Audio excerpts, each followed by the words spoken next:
Losing Alpha.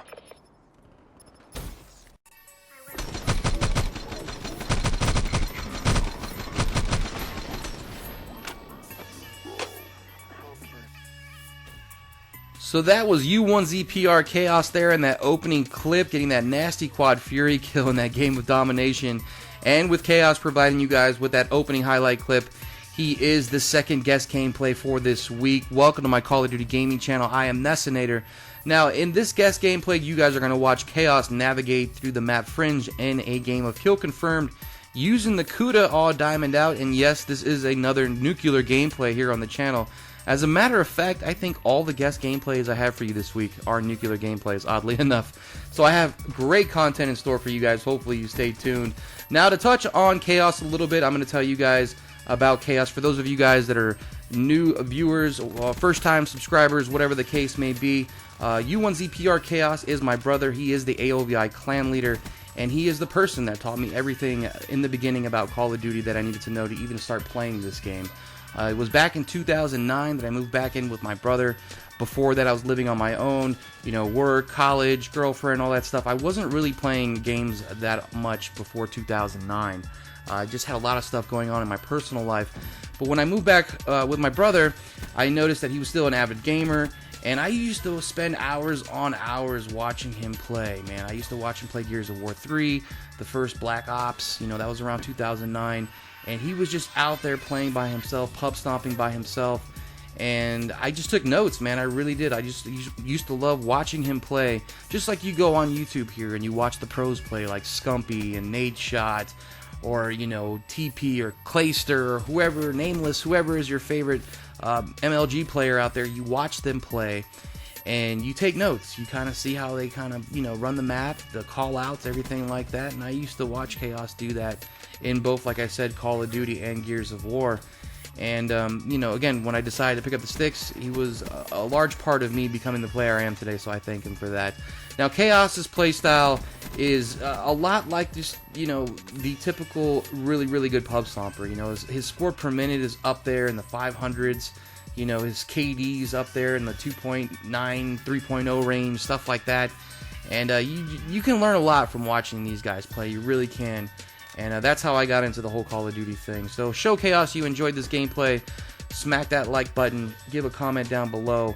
And we're going to get now into the meat and potatoes of this commentary. What I really want to talk about with you guys in this one, I told you guys in the last guest gameplay with Valid Shots that I wanted to talk about all the recent updates here to Black Ops 3. We got 5 new weapons added in supply drops, a bunch of new gestures, a bunch of new themes, new town for everyone, and I want to go over a little bit of all this stuff, okay?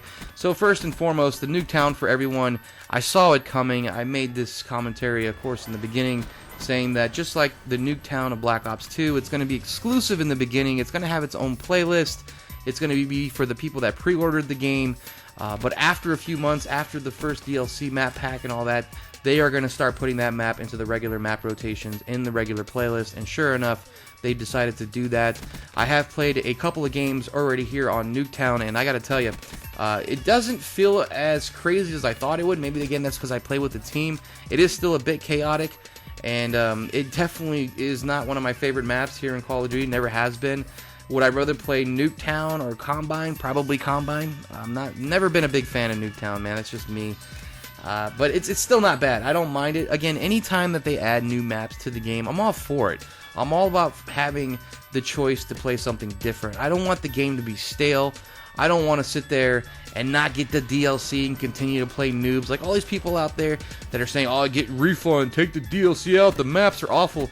To be honest, I don't think the maps are that bad. They really are not that bad. What it is these people out there, they don't want to play the people that buy the map packs. They want to continually play noobs and the people that just bought the game, and you know, they play these people that don't even play that often, and they're just like, yeah, I'm hard. And it's like, dude, you know, I don't mind the competition, and I enjoy the new maps. So that's just my personal opinion on it. If you got to get a refund and you got to go back and start a new account just because the maps defeated you, then I don't know, man. Maybe you shouldn't be playing Call of Duty. But that's my personal opinion, not to get off on a tangent there. Going back to Nuketown, not a big deal that they added it to the regular map rotation. Not one of my favorite maps, but I don't mind playing it. And hey, you guys could probably look forward to seeing some Nuketown gameplay now here on the channel. So, let's get into the weapons. They've added 5 new weapons, 3 new melee weapons, 1 new sniper rifle, and 1 new SMG.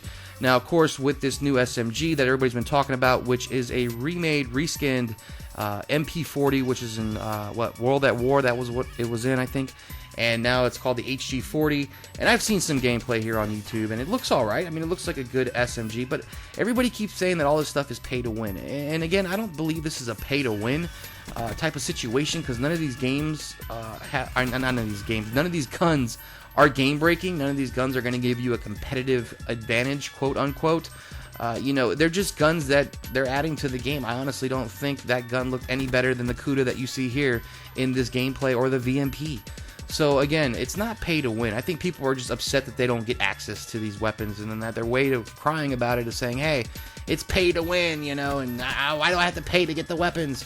Look, dude, I don't buy COD points. I play the game. I grind out for crypto keys. If I don't get them, you know, c'est la vie, c'est la va. I don't care. It doesn't matter to me.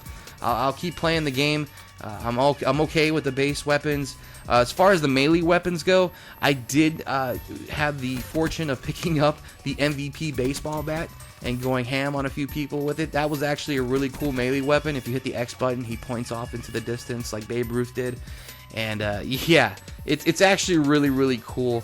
But again, I'm not big on melee weapons. I don't sit there and equip melee weapons just to run a melee weapon. Most of the times I'm running a gun. If I'm running a melee weapon, I'll have a gun as a primary still, and I use them just for that, as backup. And, you know, I don't know. I really just don't care about melee weapons. All they are is reskinned combat knives. It just, maybe they look different animation-wise, but it is a combat knife. It's a melee weapon that kills people with one hit. I mean, give me a crowbar, give me a Culver blade, or a samurai sword, or the Fury song, or the bat. It's all the same shit. So, I'm not really, you know, big on melee weapons, really don't care. But hey, you know, I think it's cool that we actually have the option of switching up what your melee weapon looks like. They added, what else? The Culver blade, like I said, the Malice dagger, and the baseball bat. So those are the 3 new melee weapons. And then they added another sniper rifle, the RSA Interdiction. Now, I haven't used this one. I've obviously used all the other sniper rifles going for Dark Matter. The SVG is by far the best sniper rifle in this game to guarantee you one-shot kills. The gameplay that I've seen with the RSA still looks like it's a hit marker machine like the Locust is. It looks like a reskin Locust. Again, it's not game-breaking. It's not nothing big. If I don't get to use it, if I don't get it, if I don't unlock it, no big deal. I'm not much of a sniper guy anyway. And I don't know. I just think that these new weapons that they're adding, it's great. It's cool. They added new themes and gestures. You know, again, I don't really care about the themes too much. I have hero gear, so I usually do not rock all the stuff that I get in supply drops. It just sits there. Same thing with gun camos. And the gestures, though, they did look pretty cool. Some of them are corny. Some of those dance moves, I'm just like, really? Where are we going with this? Why are they so goofy? Some of them have nothing to do at all with Call of Duty. I still think they should add stuff that is kind of relevant to the game. You know, maybe like a teabag gesture where he pulls out a cup of tea and dips the teabag in the cup of tea. Something like that would be cool versus some guy doing the nay-nay or something. I don't know. It is what it is, dude. I usually don't use my gestures that often. It's like whatever to me, you know. Again, it's just all cosmetic stuff. But overall, I think the changes that they're making to the game are great. Hopefully, they just continually fix the connectivity issues. That's my main thing with this, you know, is they're adding all these new weapons, but there's still so many glitches in the game. It still freezes up, like I said in the party system in the last commentary. Sometimes you can't even send out invites. You know, if you play a few games and then you try to invite your friends, it won't even allow you to send invites. Sometimes your friends can't even join on you or see you online. So, you know, fix that stuff. That'll blow my socks off. I'll be like, whoa, the game finally works. Versus all of this other, you know, cosmetic and supply drop weapon stuff. But if I do get any of that, you know, new supply drop weapon stuff, I will try to get some gameplay right away for you guys. I'll also put the call out here for the other AOVI clan members and friends that I play with, that if they do get some of those new weapons, you guys heard it here first, try to give me some gameplay with it, some nice gameplay, and we'll throw that up here on the channel. But in the end, guys, thanks for all your views, subscribes, and likes. This is Nessinator. I really do appreciate all the support you guys have been giving us, and I'll give you guys another guest gameplay probably tomorrow. So stay tuned. Thanks for everything, and I'm out.